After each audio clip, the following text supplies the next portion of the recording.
സത്യസന്ധമായ ഒരു കഥ. അതുകൊണ്ട് നമുക്കിതിനെ നാടകം എന്ന് വിളിക്കാം. കാരണം എന്താണെന്ന് അറിയോ? സത്യസന്ധമായ എന്തും നാടകമാണ്. നാടകത്തിലേക്ക് കടക്കുന്നതിന് മുമ്പ് നിങ്ങൾക്ക് എന്നെ ഒന്ന് പരിചയപ്പെടണ്ടേ?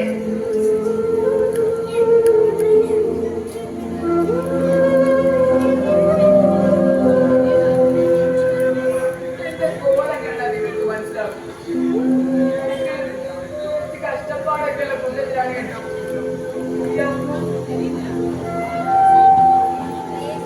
വർഷത്തിൽ 365 ദിവസമല്ലേ ഉള്ളത്. അത് 100 ദിവസവും അച്ഛന് പണിയുണ്ടാകും. അമ്മയ്ക്കാണെങ്കിൽ പ്രത്യേകിച്ച് ഒരു പണിയുമില്ല. എപ്പോഴും കൊണ്ടേ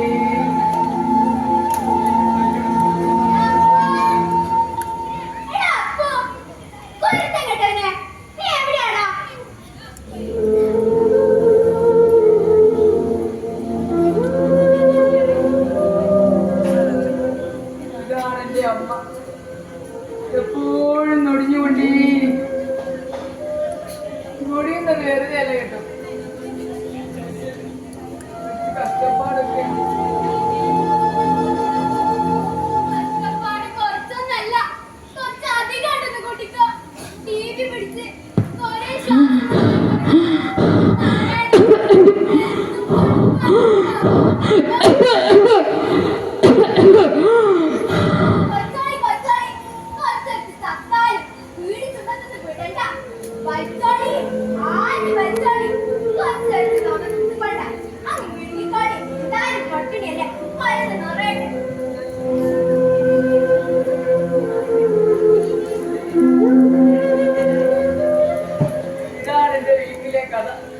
പട്ടിണിയാണെന്ന് പറഞ്ഞാൽ ആരും വിശ്വസിക്കില്ല.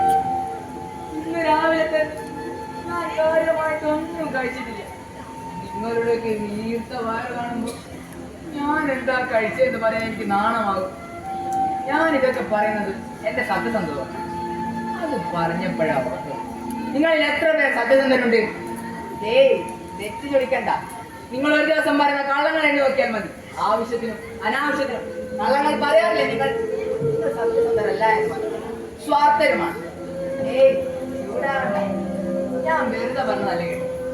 ഒരു ഗ്രൂപ്പ് ഫോട്ടോ കിട്ടിയാൽ നിങ്ങൾ ആദ്യം ആരെയാണ് ശ്രദ്ധിക്കുക? ഒരു അപകടം ഉണ്ടായാൽ നിങ്ങൾ ആദ്യം ആരെ രക്ഷിക്കുന്നു? മറ്റുള്ളവരെ രക്ഷിക്കുന്നതിന് മുമ്പ്. അതുകൊണ്ടാ സത്യസന്ധമായ സമൂഹത്തെ പറ്റി, സമൂഹത്തിൽ നടക്കുന്ന ചെയ്തികളെ പറ്റി ഒരു കഥ പറയാൻ ഞാൻ വന്നത്. വേണ്ട, നമ്മൾ തമ്മിൽ വഴക്ക് വേണ്ട. നമുക്ക് കഥയിലേക്ക് കടക്കാം.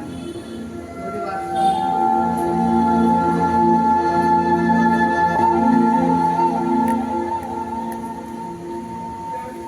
7ാം ക്ലാസ്സിൽ പഠിക്കുമ്പോൾ നടന്ന കഥ. ആ കഥയുടെ മുറിവ് എന്നിൽ നിന്ന് മായുന്നില്ല.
ഈ കൂട്ടുകോഴിണ്ടോ?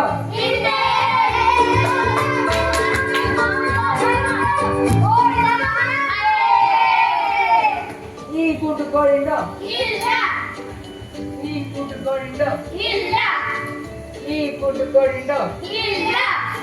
ഈ കൂട്ടുകോഴിണ്ടോ?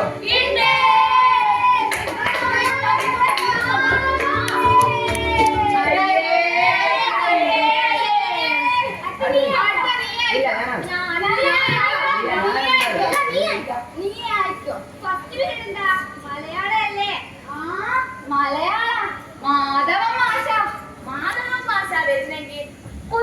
കെട്ടഴിക്കണ്ട. മാഷ് കഥയുടെ കെട്ടഴിച്ചോളും. നല്ല മൂടിലാ മാഷ് വരുന്നെങ്കിൽ മാഷിന്റെ മനസ്സിലൊരു കഥയുണ്ടാവും. ഒരു കുട്ടി കഥ, കേൾക്കാൻ ഇമ്പമുള്ളൊരു കഥ.